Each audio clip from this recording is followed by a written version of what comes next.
So we begin your story where you don't have present parents. That experience itself has taught you what and what? 3 lessons from that experience. To everyone that is seated here and that is everywhere across the world, that you can actually fight even while bleeding and still win. You can fight and still win. I will say something really heartbreaking that happened to me. Yeah.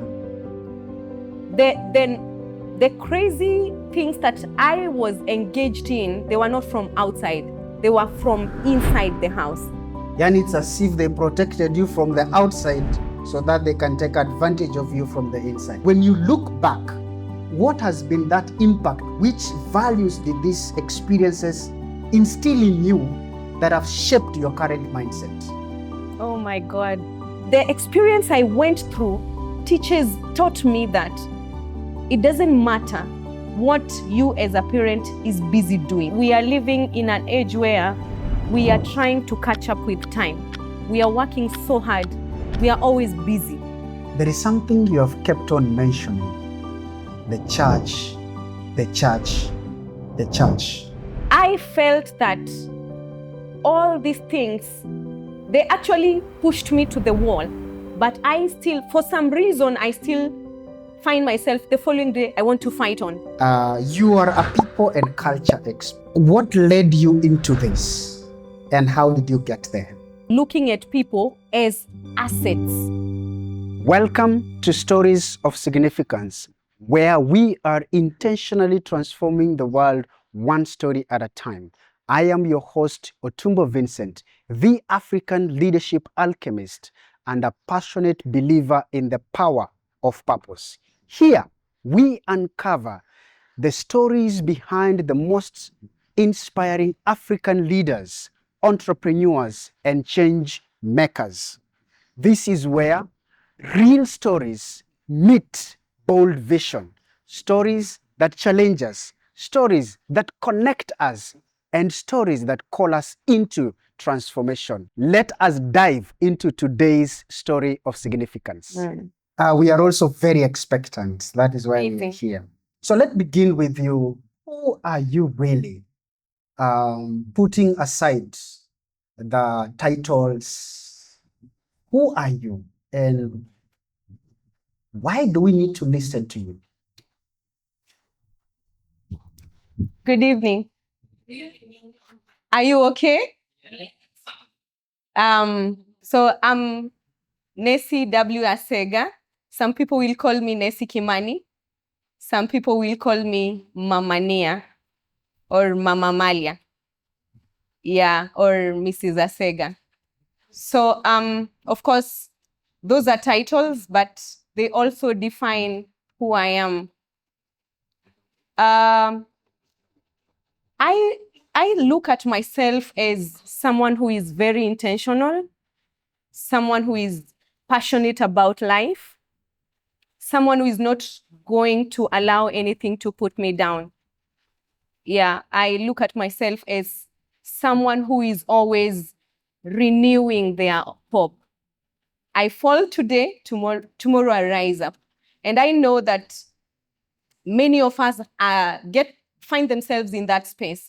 And that's why I would love for you to listen to me today so that you know what sometimes gets me falling and how I get the energy and the strength to rise up again and fight as though I never lost it. Wow. Intentional, passionate about life, and most importantly, having the capacity to renew yourself, or if I may use other words, the capacity to emerge and re-emerge, is it? That's it. I'm speaking your language. You said it. But now, there is a foundation to a mindset.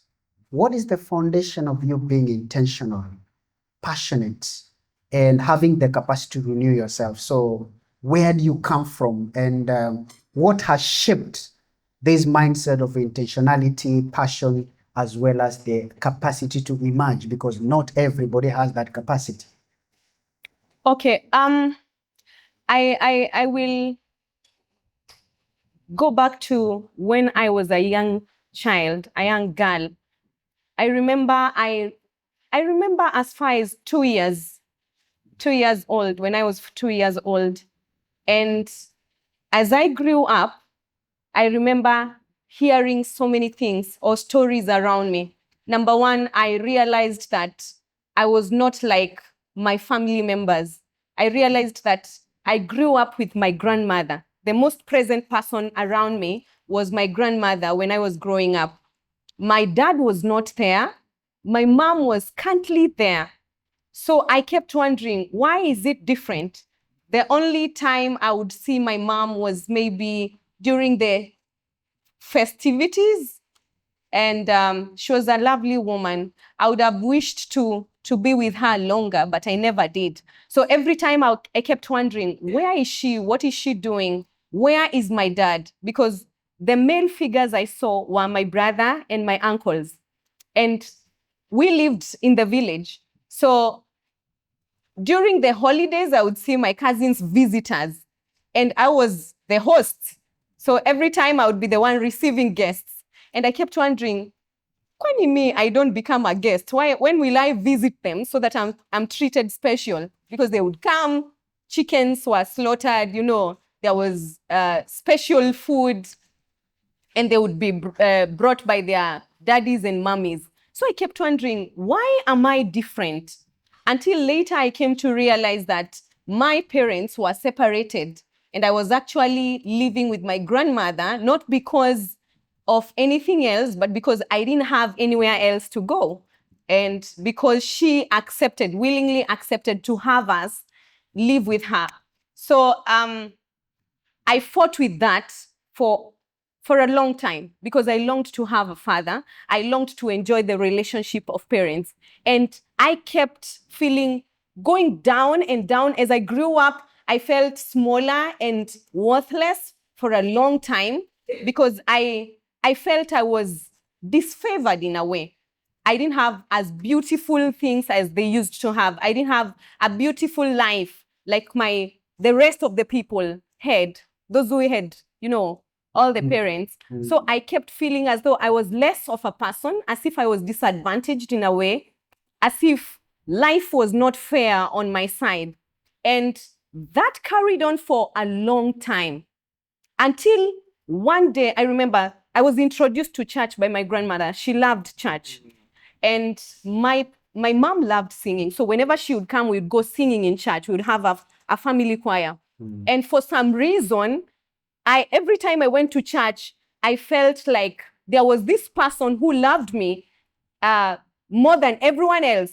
I would keep hearing, God loves us, Jesus loves us, and all these stories. So I wanted that relationship that made me feel like somebody, that made me feel important, that made me feel worthy. You understand? That made me feel accepted. I wanted that relationship.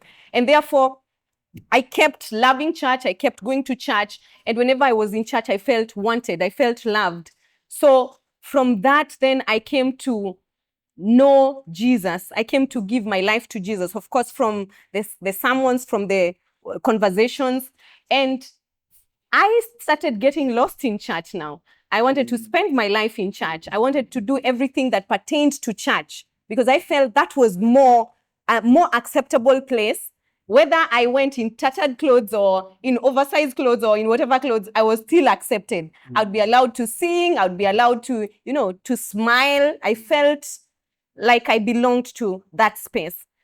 So back home, it was different. So it made me want to continue getting to know, what was it about God? What was it about church? What was it about this other life that I never knew before? And by knowing that, for some reason, I started getting to understand that I am worthy. I am important.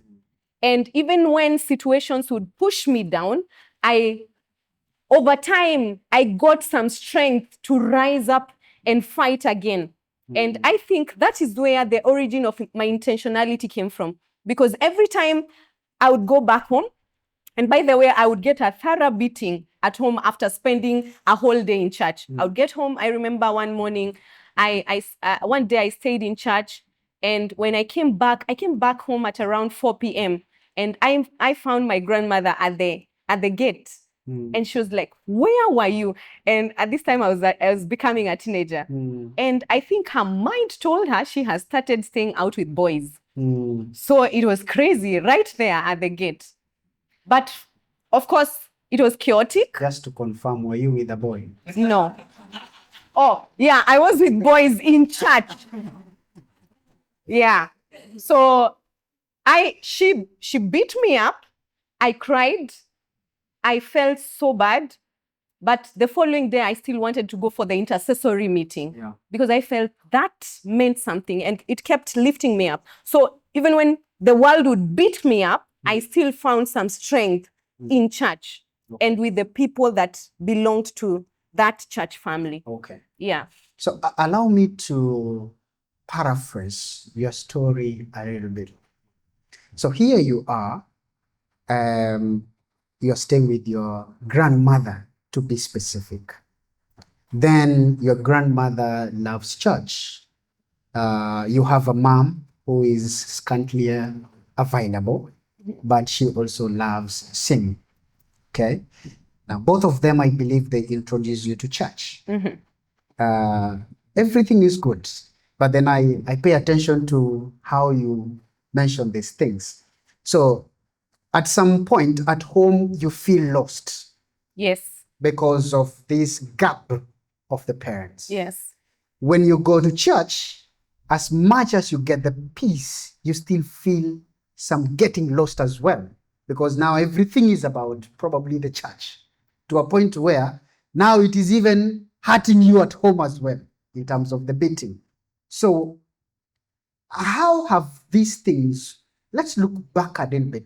Now, where you sit, when you look back, what has been that impact? Which values did these experiences instill in you that have shaped your current mindset?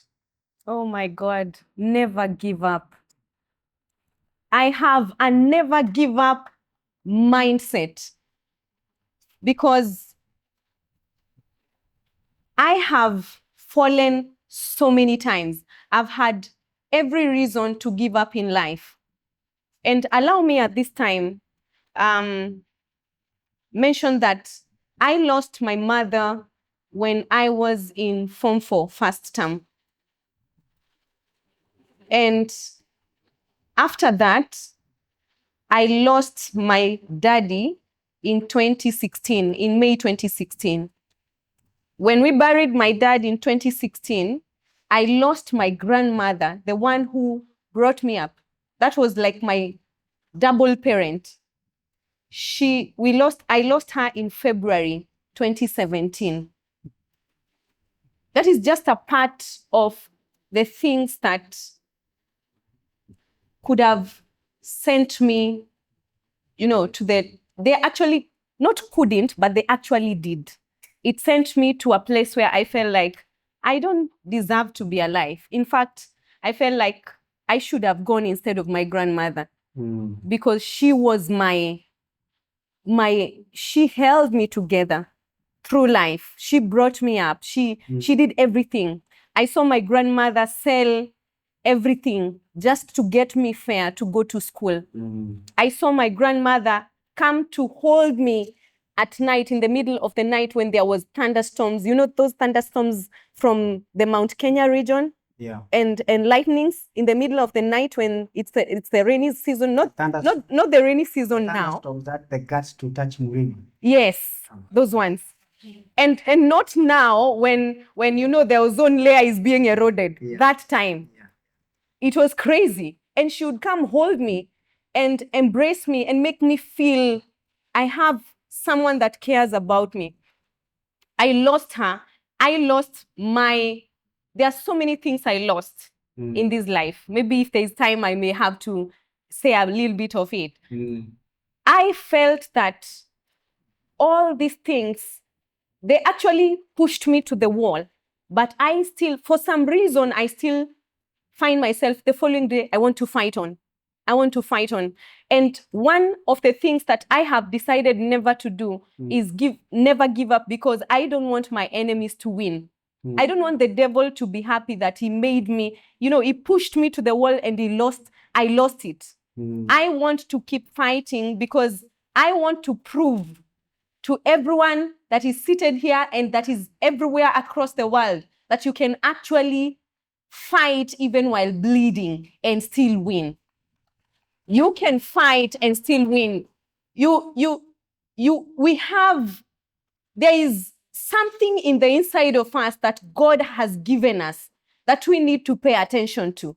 Something that tells us you can still make it. And I keep saying, if I give up, then I would never have known what I was going to become. If I gave up, I was never going to be seated here today.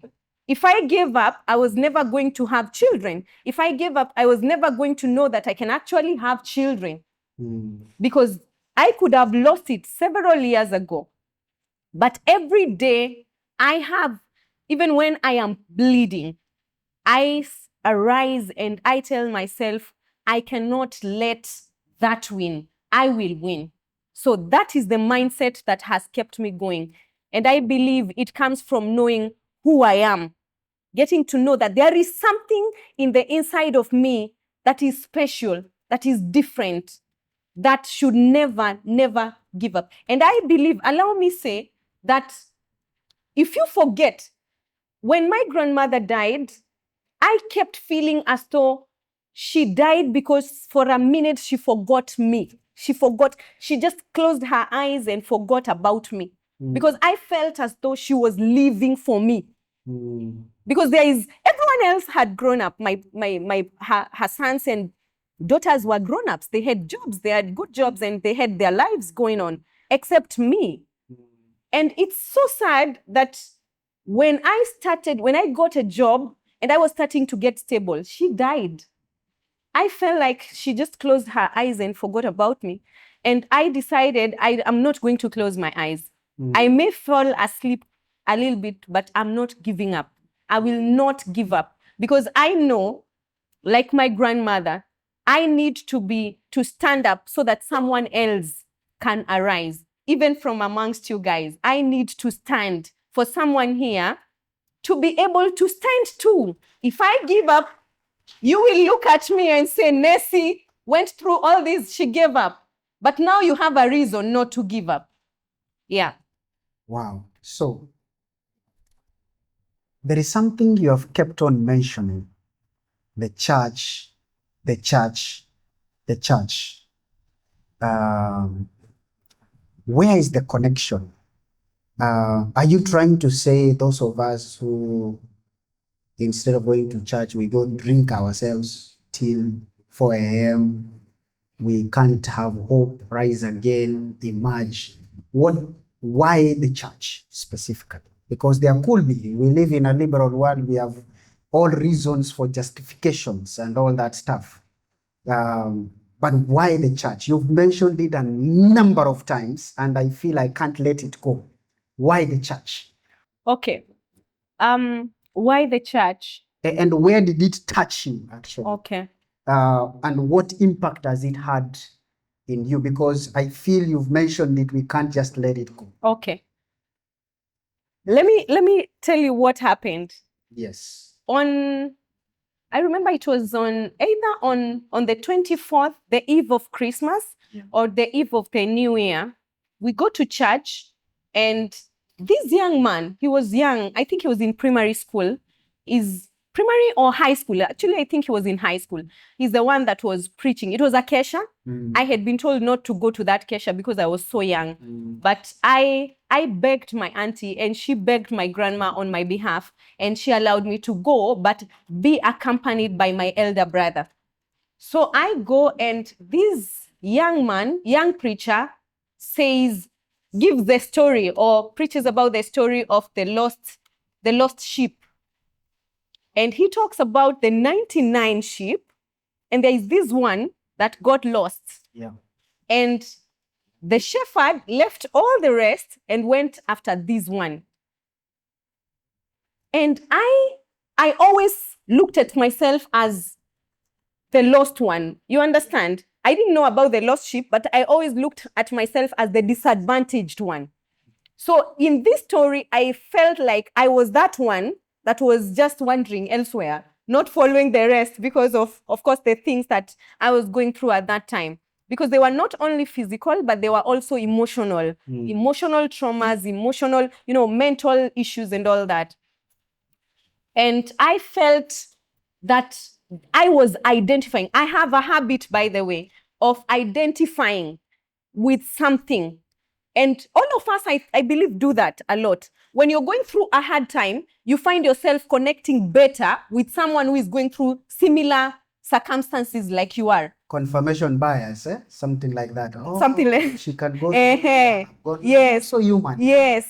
Yes. That's it. We do that a lot. When you feel someone else did this and this, and you find yourself somewhere and you want to make friends with them. So I identified myself with that sheep that was wandering, lost, confused, it was out there. And then I realized that the shepherd gave it value, valued it enough to follow after it, and actually carried it and brought it back home.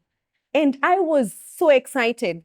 And then something else that God has helped me with is I don't forget easily things that I really like or stories that I really connect with. So that thing kept pestering me a lot. And I kept feeling that there is some worth I get in knowing this shepherd. So I was able to connect with whoever that the preacher was talking about that day, because I was very little. I was actually I was a preteen. I was, I think, in class 5, 11, 12 years old. So I identified with that person who really cares about these lost sheep. And therefore, I think I got my identity from wanting to know this shepherd.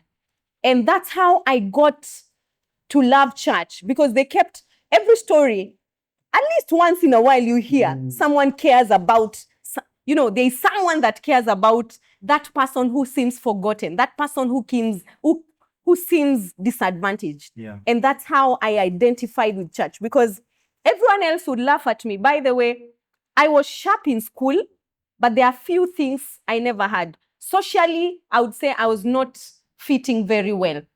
When people were looking very nice during Christmas, me, I was looking otherwise.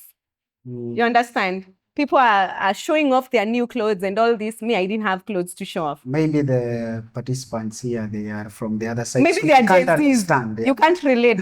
Yeah, I understand. But those from my okay, I'm not very old. Don't feel like I'm a Gen X or silent generation. No, those that are from those times when Christmas was Christmas, you know what that meant. A new dress meant everything. The seasons of Sunday best. Yes. Chapati is only during Christmas. Yes. A new cloth is during Christmas. Yes. That stuff. Yes.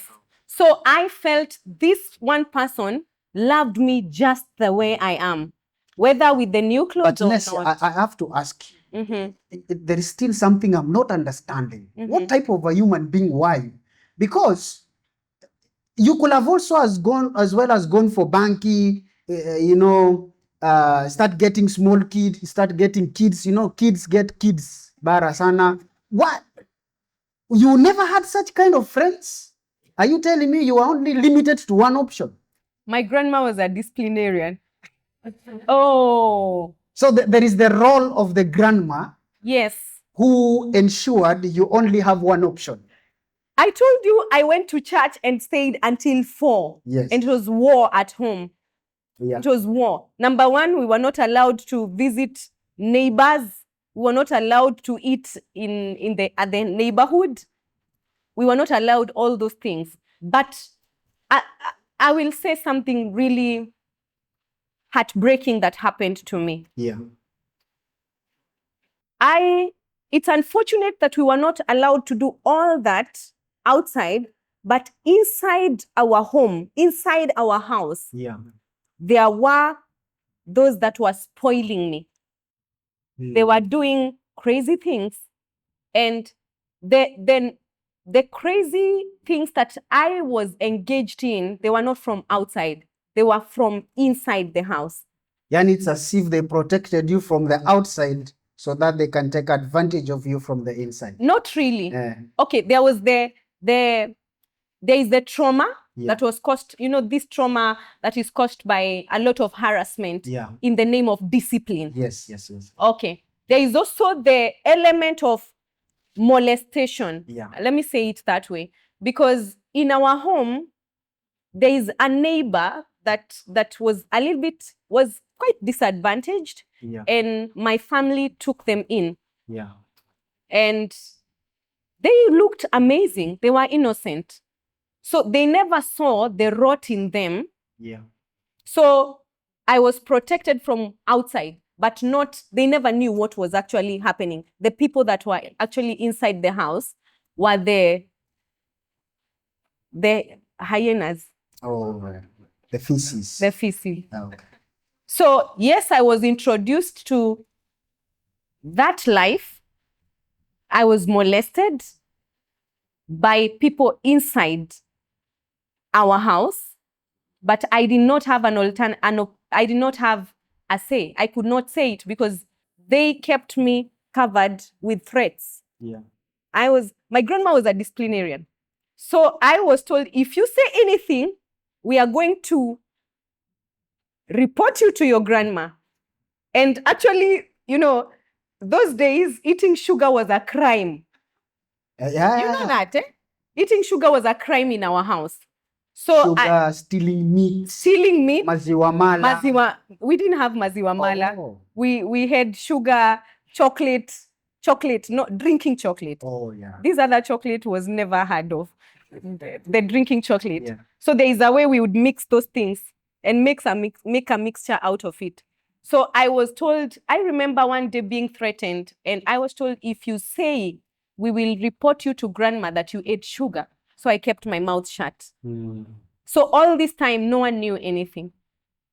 Until when I was in high school, and again in church, a preacher talks about it while in school. And I come to understand that actually, stuff that was not acceptable happened, and no one knew about it. But again, now the shame of getting stigmatized in that way kept me shut. Yeah. So I didn't talk about it. And yes, things happened. That the first time it happened, I was given a tablet. And that tablet, it's like it blew me off, got me blacked me out. I didn't know what it was. I loved sweet stuff. I loved sugar. I'm a sweet tooth. I hope you brought me chocolates. I am a sweet tooth.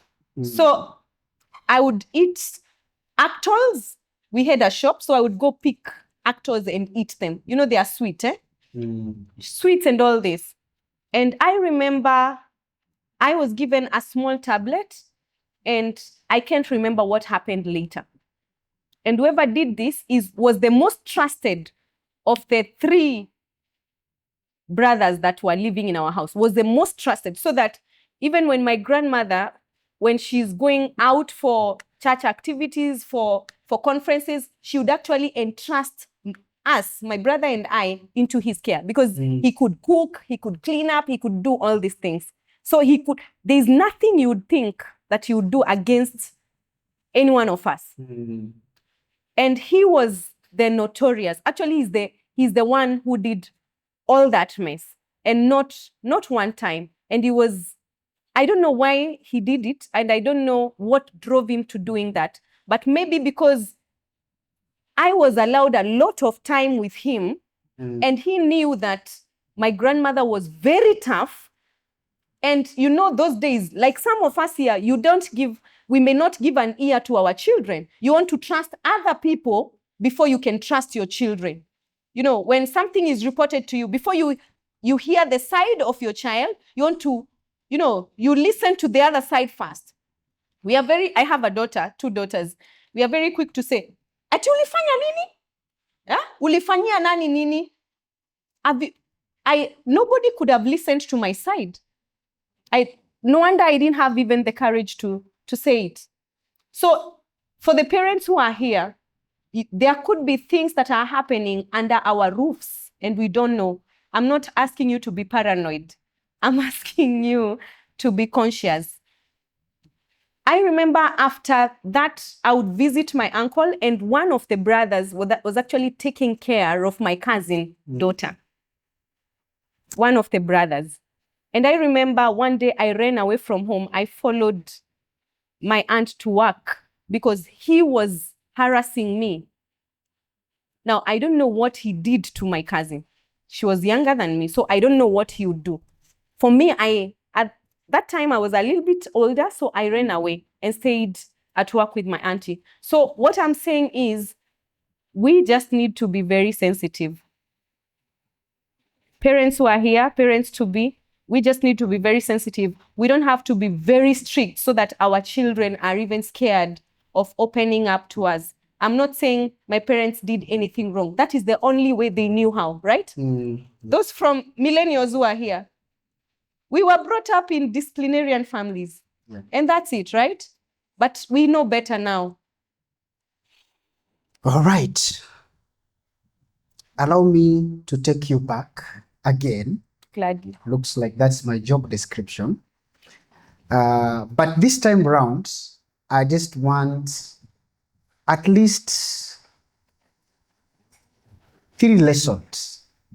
You can either choose adjectives to describe it or something, but I need 3 lessons from your story up to the present. So we begin your story where you don't have present parents. That experience itself has taught you what and what? 3 lessons from that experience. The first face of not having present parents. Okay. That's a good one. And especially because we are living in an age where we are trying to catch up with time. We are working so hard. We are always busy. So we have children, but we still have to make life happen. We still have to make ends meet. Yeah. And that's so because our economic times are not as good. And because, again, we have the desire to give our children the best. So we are caught up trying to make ends meet and also trying to divide that time to make sure also maybe our children have us. I'm still struggling with that, by the way. I have 2 girls, but I always find myself so busy that I may not, if I could, maybe if I was not very careful, I would deny them their time. But the experience I went through taught me that it doesn't matter what you as a parent is busy doing. The child does not care. The child does not care whether you're working for a multi-million, whatever you're a CEO or whatever job description, whatever title you hold. The child does not care. And the impact your absence has on that child could mess them up for the rest of their lives.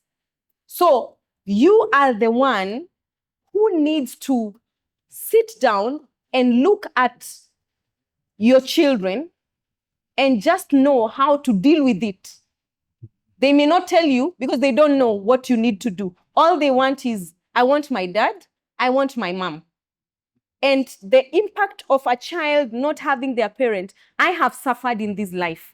Mostly not because people are treating me badly per se, but because I always wanted people to accept me. I always felt as though I am not accepted. I'm not loved, as if there is something in me. I suffered rejection, by the way, for a long time because I felt like my mom didn't love me enough to stay with me. My dad didn't love me enough to make it up to me. I met my dad after 2 years. I met my dad late again when I was 12 years old. I did not know him. He just came to school And I was told by the teacher, this is your dad. I did not know him. And I remember when he came to school, he came with my brother and my grandmother, his mom. When he came to school, I remember looking at him and I broke down. Everyone cried in the staff room. I looked at him and in my mind I was thinking, why did you hate me so much to leave me? Why did you not care that everyone around me had their fathers except me? Why did you not care that I needed you to protect me? Remember that time I had gone through all those ordeals and I looked at my dad and I felt as though he did not care to be there to protect me. So everything that happened because he was absent. I blamed it on him for his absence.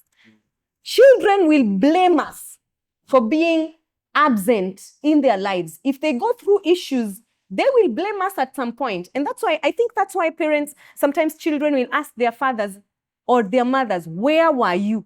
Where were you so that now you come asking me for support? Where were you when I was living, when I was growing up? Where were you? I believe there is a deeper question in their heart. There's a deeper cry than just where were you? There is something else inside that gets them, questioning not only your presence, but also your responsibility. You brought me to this world and you neglected me. There is not just the physical connection, but also the emotional connection that was not there. And I can tell you, after he came, he spent the rest of his life trying to make amends for the lost time. Thank God, God allowed him 10 years with me. But every day he tried. He did not know how best to do it, but he kept trying to make amends. It was hard. And even today, of course, I forgave him. But even today, I feel that if he was present, even if he didn't give me anything, I would have been a better person, not physically, but emotionally. My mental stability would have been better. I wouldn't have felt rejection like I did. My mother, she passed on while I was still feeling as though there is unfinished business between me and her. To date, I keep wishing my mom was alive again because I feel there are things we never did together. Not because she didn't provide, but because I feel we did not live our moments as a daughter and a mother. So when we deny our children that connection, it has deeper wounds that it causes than just what we can see. Yeah. All right. I think I've said more than 3 lessons. Or is it one expounded?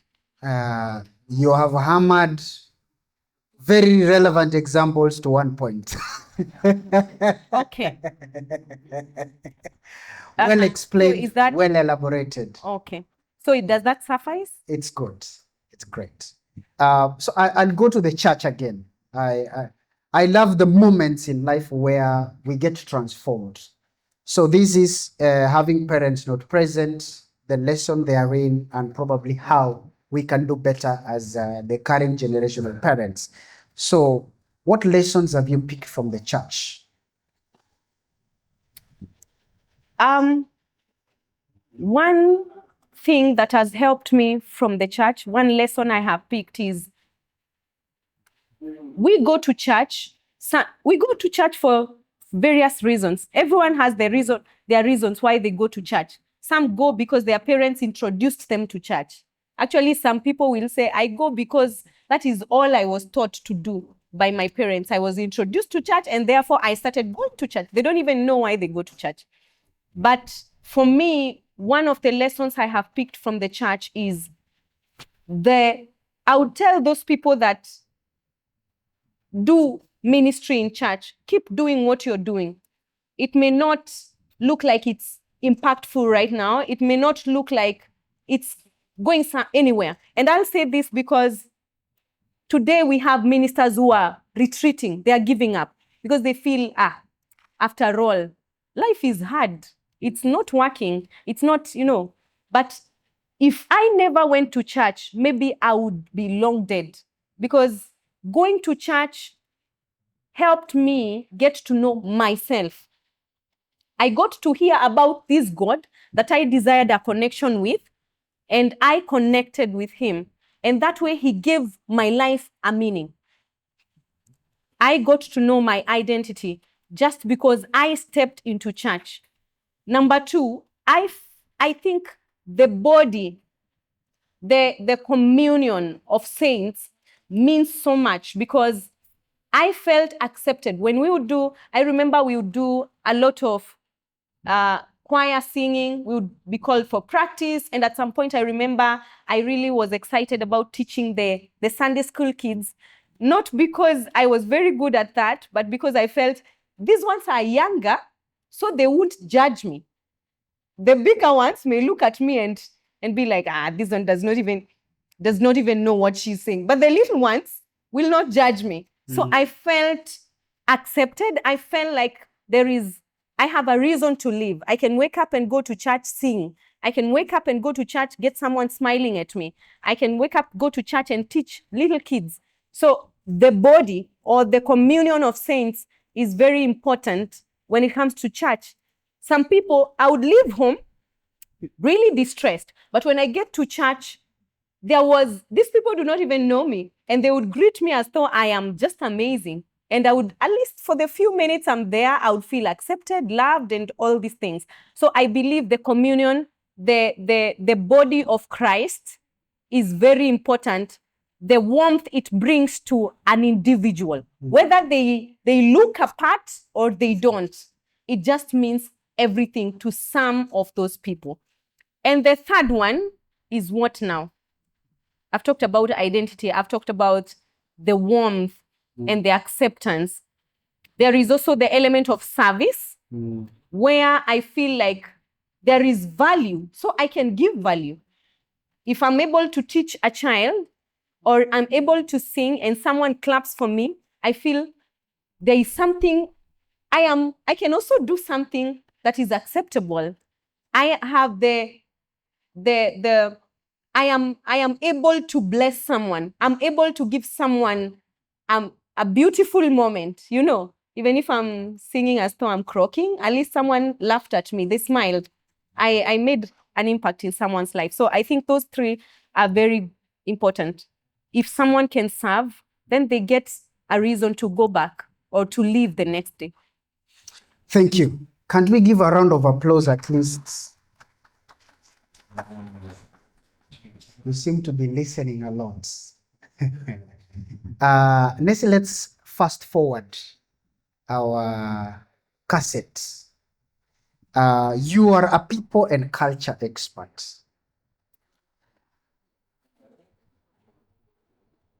What led you into this? And how did you get there? Very nice question. When I was almost finishing high school, I remember this. I wanted to become everything. So when I was in primary school, we would be asked, what do you want to become? And I had people talk about doctor, and I wanted to become a doctor today. The following day, I had a vocabulary, engineer. So I wanted to become an engineer that day. The next day, we have an engineer. We have an engineer. Yeah, at some point, I wanted to be an engineer. Yeah. So another time, I saw some air hostesses somewhere, I don't know where, and I wanted to become an air hostess. Then they told me air hostesses should be beautiful, should be tall, should be able to catwalk. Najitoa pole pole. Because that time, I didn't think I could, be anything close to that. So when I went to high school, in third year, the mock exams, I did well. Not very well because I was in a serious school. By the pause. Growing up, you were sharp. So are you saying at Form 4, the sharpness is disappearing? I started doubting myself when I got to... I was still sharp, but I went to a high school where we had all the sharp brains. Oh. So my sharp became number 67. It became the one again in the 99? Yeah. Yeah. Okay. Yeah. So in mock exams, I did well, not very well.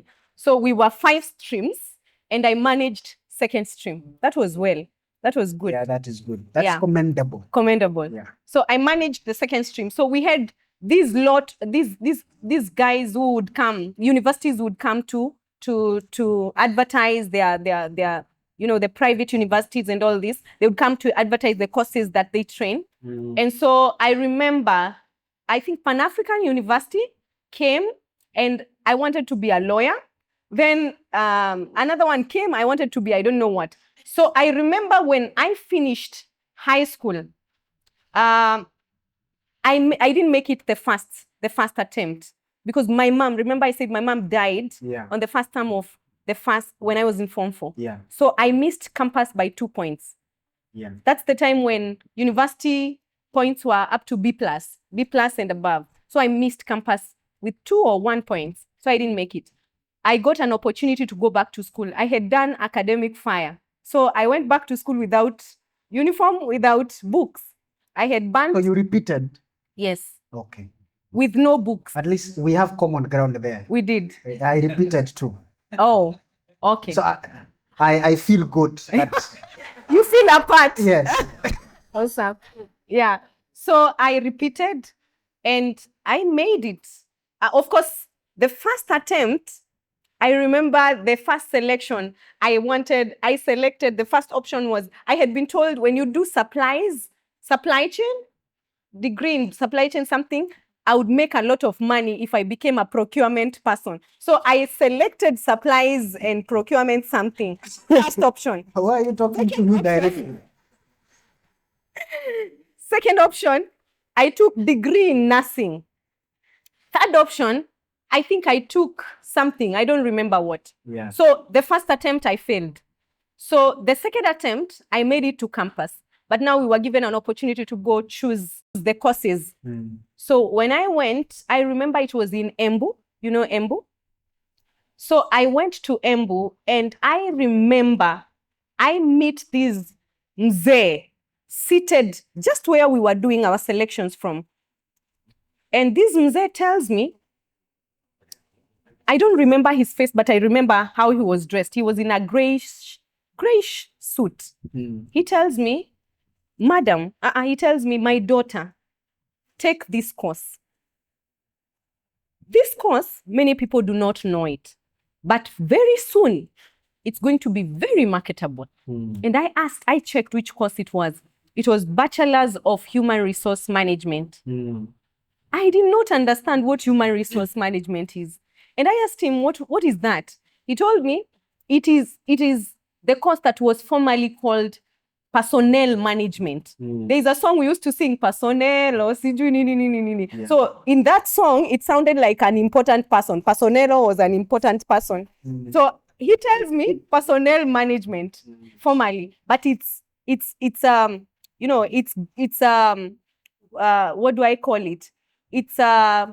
It's changing. Yeah. It's evolving. Yeah. So he told me, take this as your first choice. In fact, he told me, take it as the first and the second choice. So I take it. I chose that. I didn't know what it was. You were really disciplined very well. I don't know. I took it. I wrote it. And then when the letters come, I get human resource management. For one semester, I did not understand what that was. I used to go to class, but they are telling me human resource is an art and a science. And I'm wondering, what are you talking about? For some time, I did not get it. But then slowly, I started asking myself, what do I get excited about? What excites me? Then later, I realized, actually, people excite me. I want to work with people. Coming back to the course I took, I realized this course is actually a people course. It's going to get me in contact with people for the rest of my life. So voila, I find myself as the human resource personnel. Yeah. So I'm a personnel, but an evolved personnel. Yes. By the way, for those who know me, are you seeing the common ground? Yeah. For me, I did not drop purchasing. I did it. But I never went to campus like you. I flopped even after repeating. So we had to look for money to go for private university. So, sorry. But then now you took the Personello, and how has been your experience? Do you actually love what you do? Because again, we have people who don't love what they do. They actually work for because they have bills to pay. Even if they are talked to by motivational speakers, love what you do, force yourself, they still don't love. So do you really love what you do, or it's also part of the statistics? I really love people. I love working with people. I think if I became an engineer behind a machine the whole day, every month, I would be a very miserable person. Yeah. If I did computer, medicine, no. Not, I don't get excited at the hospital. I think I would be crying a lot. Yeah.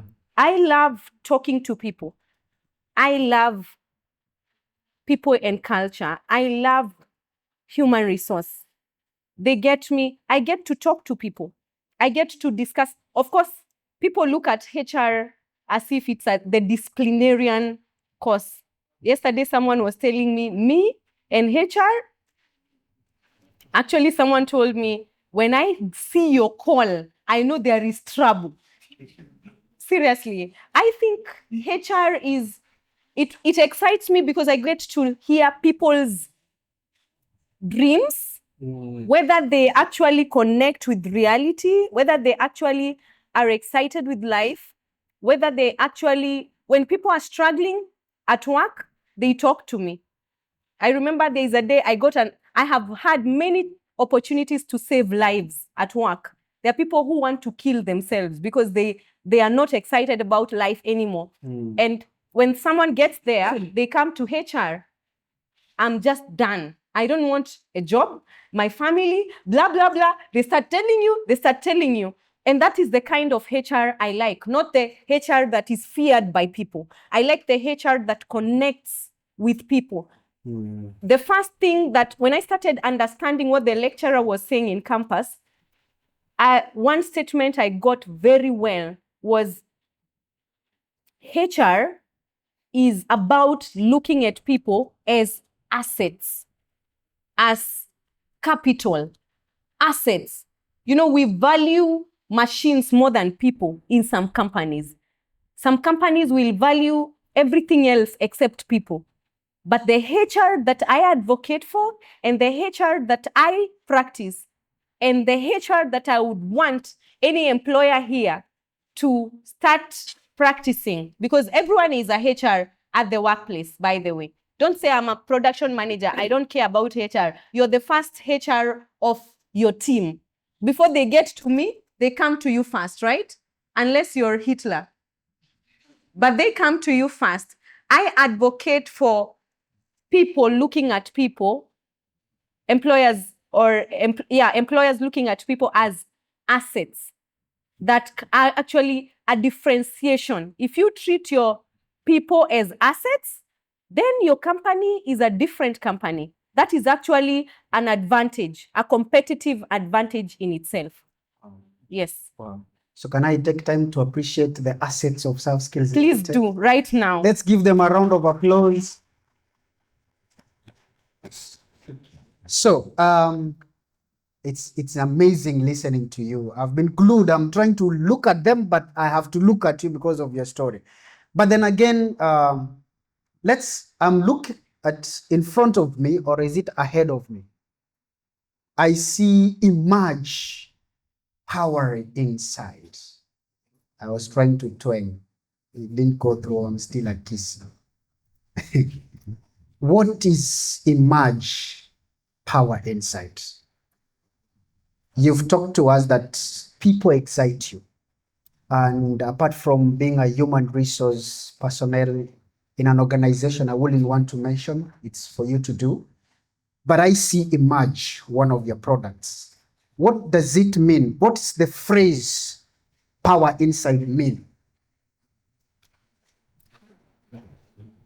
God, everything starts with God in my world.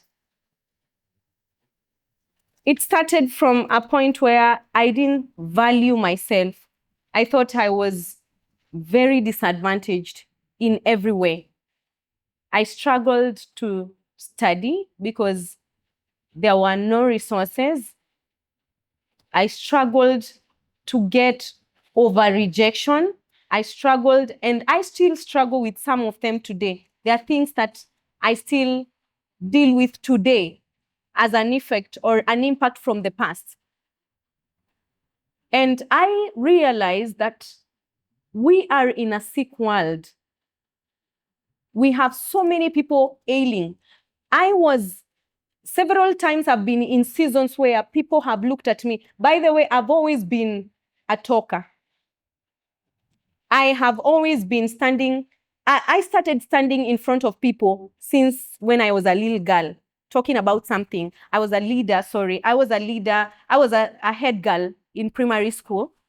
When I got to campus, I was a student leader, and I was a CU secretary. Through campus, I was also a Christian Union leader. I didn't want to enter into campus politics. I didn't want, but I should have. I tried. We had a strike. I tried talking. And I remember for some reason, God shielded me. I was not given 1,000 leave days from campus like my team, my friends, they were given. So I kept realizing that people have expectations. They looked at me and they always expected a lot from me without caring whether I was feeling it or not feeling it, without caring whether I was whole or broken, without caring whether I was okay. So the expectations of people will not care whether we are wounded or we are healed. They always want us to deliver and deliver and deliver. And I realized that so many people are not able to lead well, or they are not able to serve well, or they are not able to live their lives to the fullest because they are sick, they are ailing, they are wounded. People are going through, they are literally walking on eggshells. And that's why sometimes you will step on someone, instead of them looking at you and, you telling them sorry, someone will tell you, shida yako ni nini? Have you seen people on the road? Have you seen even drivers? And I realize that when it comes to a point where they cannot hang in anymore, they just crumble. That's why people are committing suicide.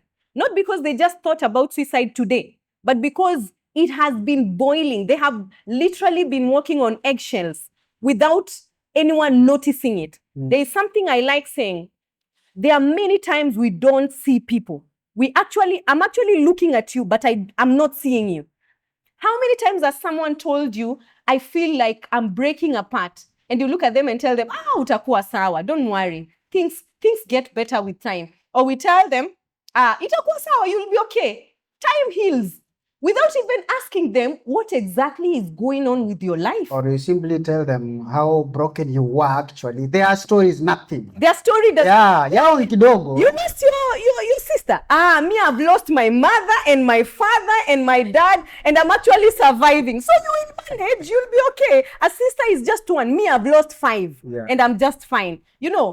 And you actually do not identify the weight of what they are talking about. And that's why people are ending up dying, committing suicide, killing even their children. Not because they thought about it right now, but because they have been talking about it, but no one could actually see it. No one could actually hear. They are talking, but you're not hearing. They're telling you, I'm suffering, I'm going down, but you're not hearing. And then we blame them for not performing at work. So I realized that so many people are going through that. And I told God, I need to know what I can do so that people who have been like me, or people who are like me, can find another chance to live. And because not everyone is me, they may not be able to rise every day. They need something that can help them know that you're still important. It doesn't matter how low you are, that you can still rise again. I kept asking God, what do I do? And one day, the word emerge came to me, and it came with such an analogy, a serious analogy that I was able to identify with. And I told God, this is what I want to do, because you've made me realize what I need to do. Then I'm going to do it for the rest of my life. And that's emerge. Emerge is actually the analogy that God brought to my heart was the seed. A seed, when it is buried in the sand or in the soil, you look at a seed, you don't value it. It is dry. It doesn't look like it is going to make anything. Actually, we eat them. Sindio, tunapika githeri. And we eat them because we don't care about them. We just care about us being full to shibetu. But we don't care about that seed, really. And the seed sometimes is buried deep in the soil. And I realized if that seed gives up, it will, the future it would have become. There are so many beautiful flowers we see because a seed just chose to fought through the soil. It fought through the soil na ikatokea juu ya mchanga, si ndio? There are many flowers we pluck, we enjoy them. There are many trees, we enjoy the shade of the trees. We enjoy fruits just because a seed made a decision to fight through. When a seed falls to the ground and it is buried, something happens inside. I love biology, so it helped me understand what emerges.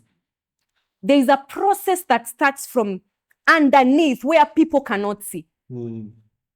If there is the right conditions, how many loved biology? If there is the right conditions, there is air. What else? Water or moisture, just moisture. Imagine it doesn't even need water. It just needs moisture. Do you understand what I mean? I understand. You don't need the heavy things. There is just the smell of water can make a seed become a seedling. And so with the moisture, with the air, and with what else? There is warmth, air, and moisture. Warmth, air, and moisture. The seed coat, the hard and the tough seed coat that we have to cook so that it softens. With those three, the seed coat just starts to break. And there is the root which comes out and it anchors the expected tree. So the root anchors it first. Before the shoot starts, the root anchors it first because the expectation is huge. It is gonna hold a mighty tree. It's gonna hold fruit. It's gonna hold all these things. So the anchoring happens and then the shoot just breaks through. Can you imagine the shoot breaking through the soil? Have you seen a germinating seed? How does it look? Very strong?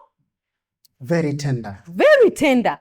In fact, ukipitia kwa shamba la maharagwe ama mahindi, unavunja, si ndio? Because they are very tender. Can you imagine that one pushed through the soil?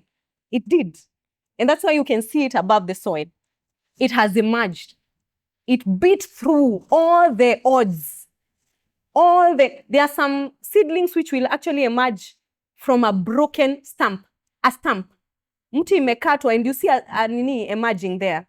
Others will break. Have you seen rocks break and a seedling just emerges from there?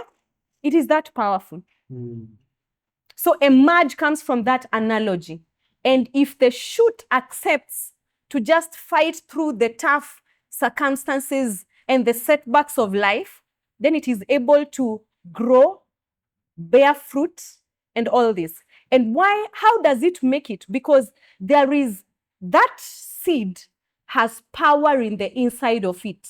That's why it's emerge, power inside. You cannot emerge if you do not realize that there is a power in the inside of you that needs to be activated. It's actually a potential.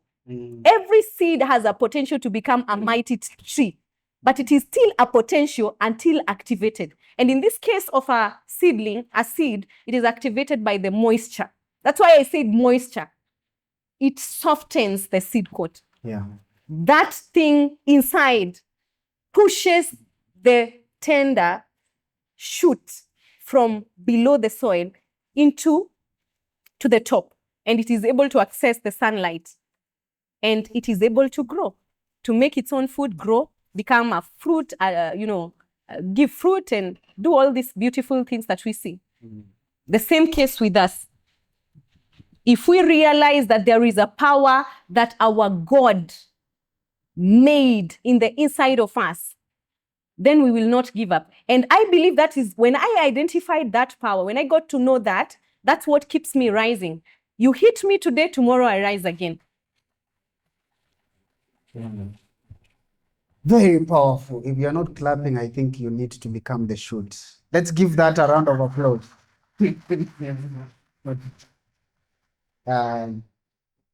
Actually, a little bit of what we do at Serve Skills in our leadership program.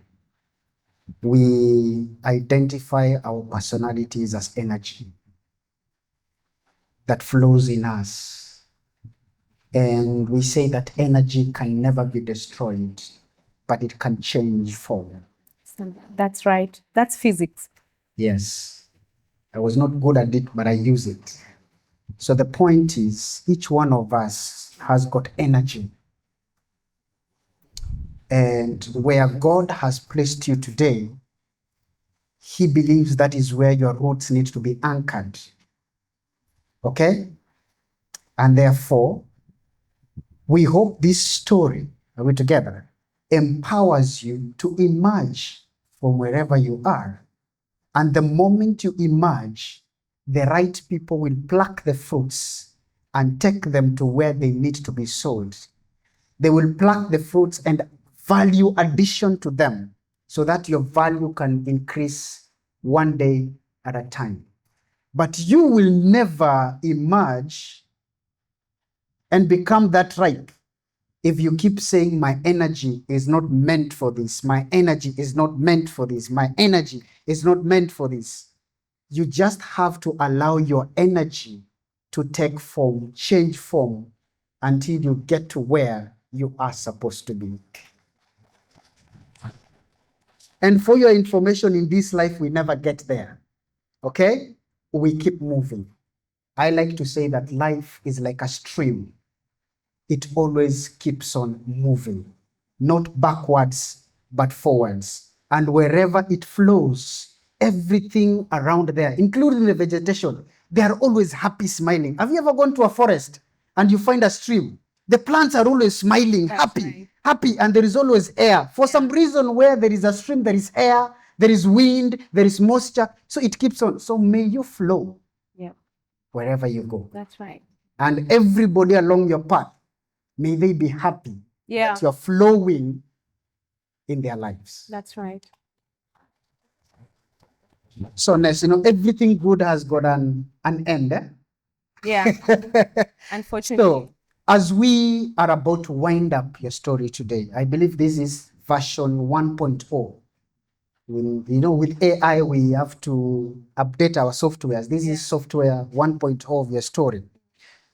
Many women, okay, never give or struggle giving themselves permission to emerge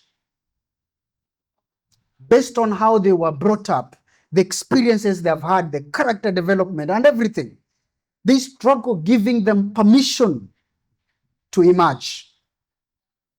What lies let me rephrase this. Many women struggle to give themselves permission to emerge.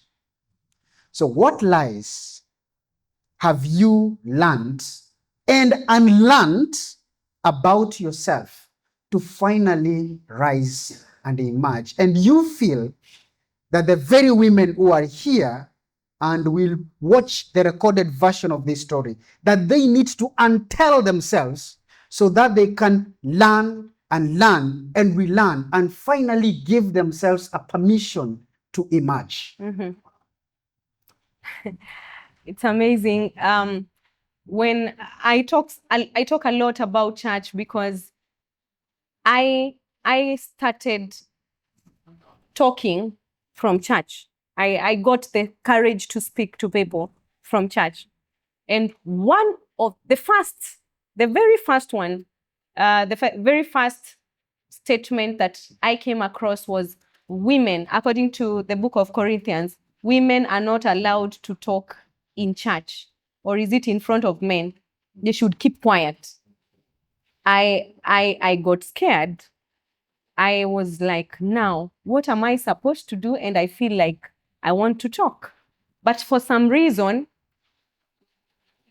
I felt I needed to talk what I was believing in, and what the change that had come to me. And that's actually the first time I started talking, telling people what had happened to me, the transformation that had happened to me. And for some reason, anytime I tried talking, people would want to give their lives to Jesus. People would want to come to my side. People would come tell me, hey, you spoke. I was encouraged. So the more they said they're encouraged, the more they told me they're encouraged, the feedback I got, the more I felt like I want to talk. I want to tell them that they actually are amazing. I say that a lot, by the way. I tell people, you're amazing, you're wonderful. I say that a lot of times. And I came to realize that there are people who do not actually believe that they are amazing, they are wonderful.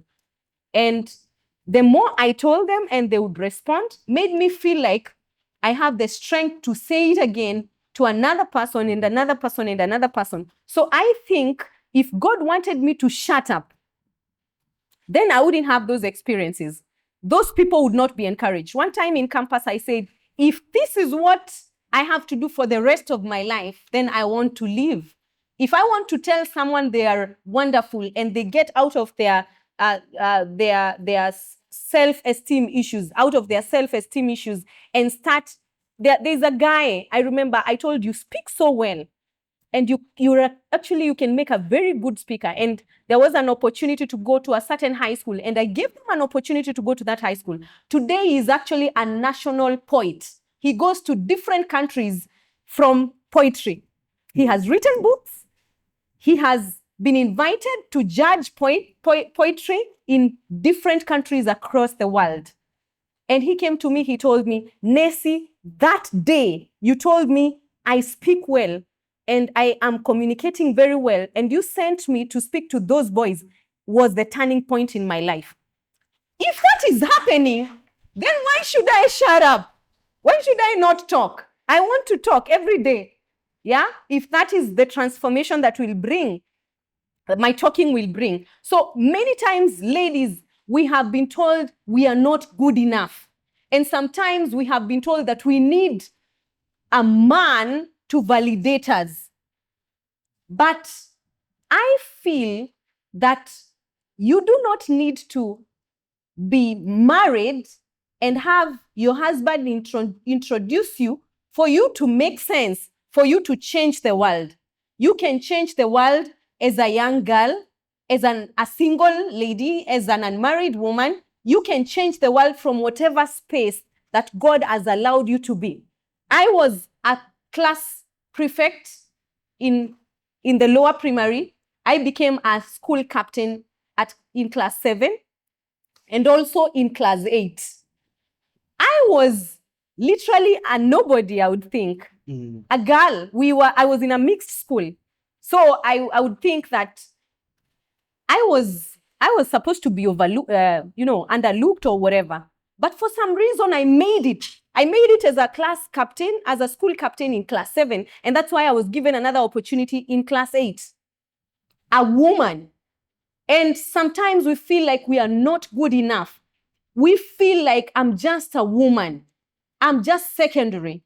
But when God created, we are told in the Bible, male and female, he created them. And he blessed them and told them, be fruitful. That was not said to only the man. It was said to male and female. So the lie that I cannot function, of course, there is a place for the man in my life, but a woman who does not have a man in their life should not waste their life away waiting until a man comes. They can shine in their space.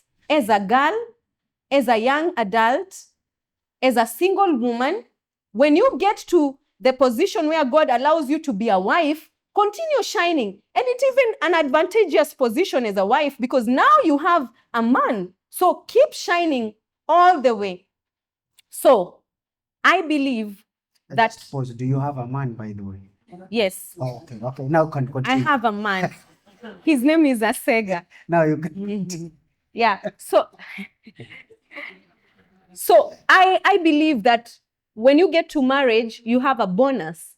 You have a support system. You have someone that can complement you. And that time now, you explode, but you can still do everything that God destined for you as a young person, as a young girl, as a young woman, as a single woman. Are we there? We have CEOs. That encourages me so much. The fact that we have CEOs who are making it and they are women, it makes me know that I can actually make it also. So look at those people that are making it and get out of your cocoon and tell yourself, if so-and-so is making it, then I'm also a woman. I can make it. So I believe the societal expectation that a woman should be under, there should be a man for a woman to come out. I think that's a lie. Right. So the ladies, you've heard that. Yeah. And the men, have you heard that?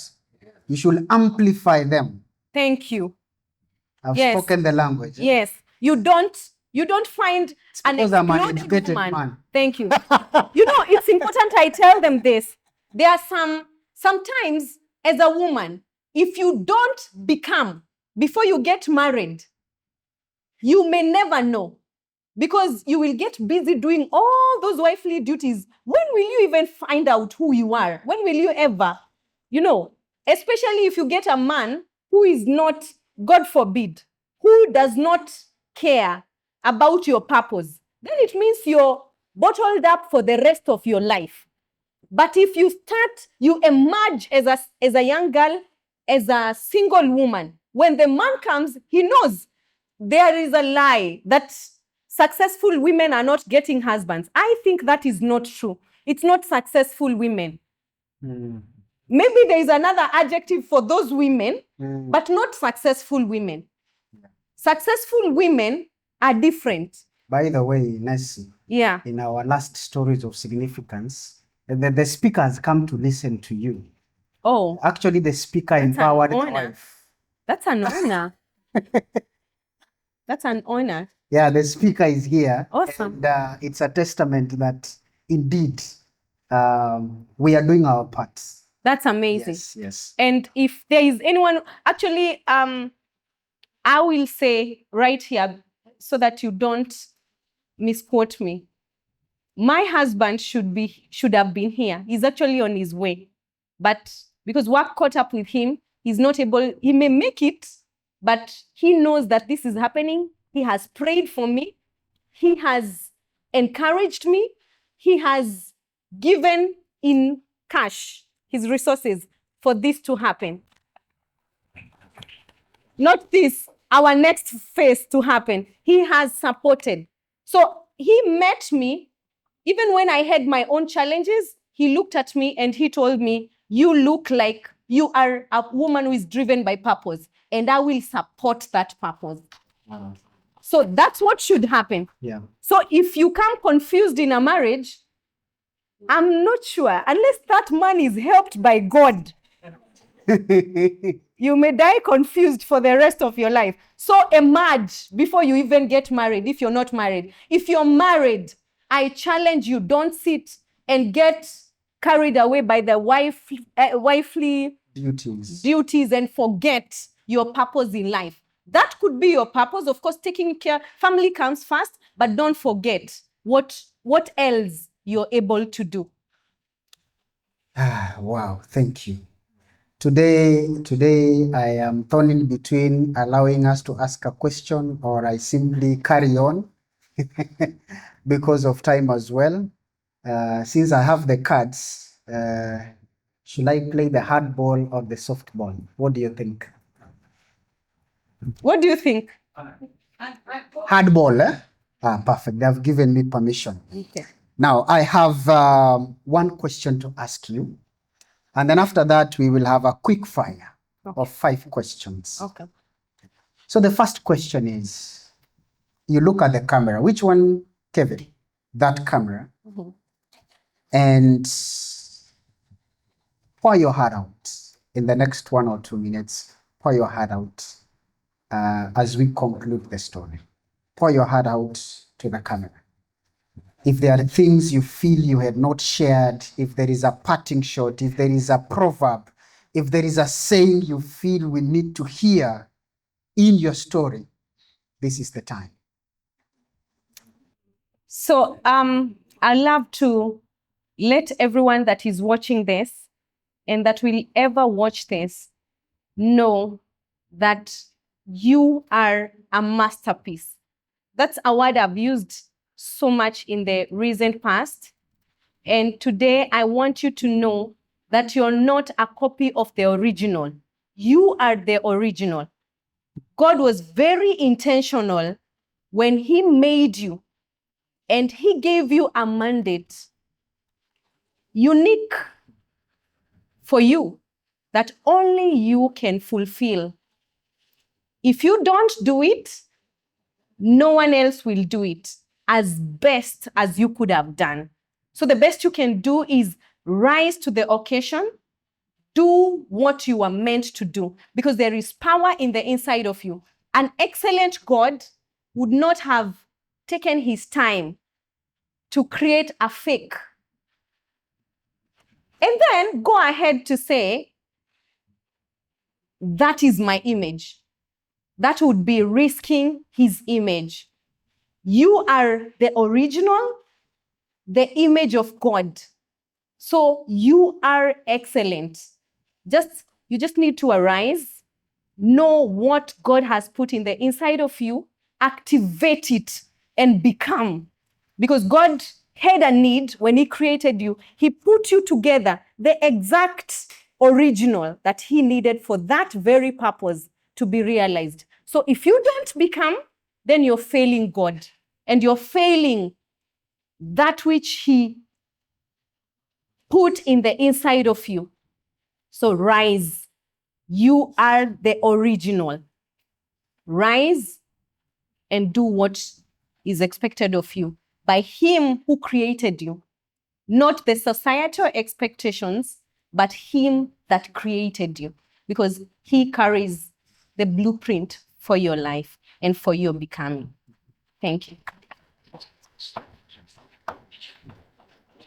Thank you very much. Before we do our quick fire, want to appreciate our partners for stories of significance. And I want to say that in Africa especially, 3 things bring us together. Number 1 is food. Where there is food, we will be there. Number 2, it is ceremonies. For example, a wedding, a funeral, ceremonies bring us together. And number 3, which I feel starting to get lost in the number 1 and 2, is stories. But that said and done, here is your quick fire. So it's quick and it's fire. So Nessy W, Asega, tea or coffee? Tea. Quick fire, remember. Okay, tea. One book that changed your life. The Bible. What is one word people often use to describe you? Passionate. What is your go-to affirmation on tough days? The Bible. What is one thing about you most people don't know, but should know? That I cry a lot. Thank you very much. That's the end of our quick fire.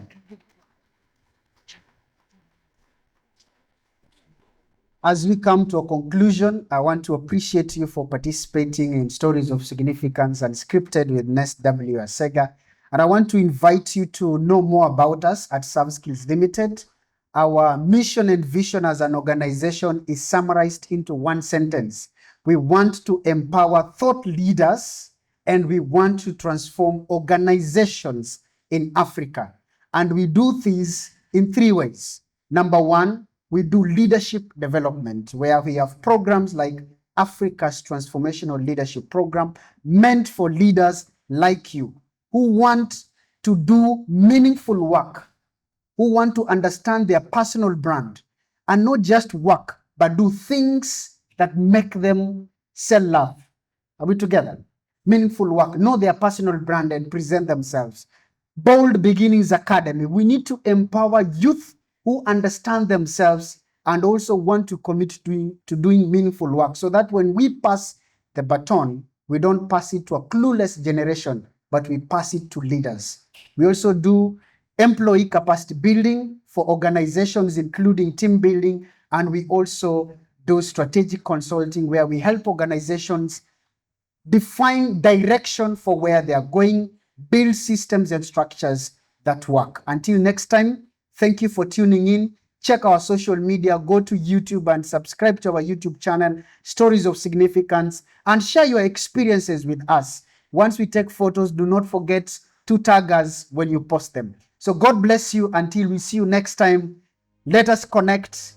Let us stay inspired, and most importantly, let us keep transforming ourselves and the people where we have influence. Thank you very much, and God bless you. That was another powerful story of significance. I hope you are living challenged, inspired, and reminded that your story too holds the ground to inspire and transform others. Do not forget to subscribe to our YouTube channel. Leave us a review if this story moved you, and most importantly, share this episode with your network. Until next time, lead with vision, move with purpose, and inspire with impact. See you next episode. Your story matters too.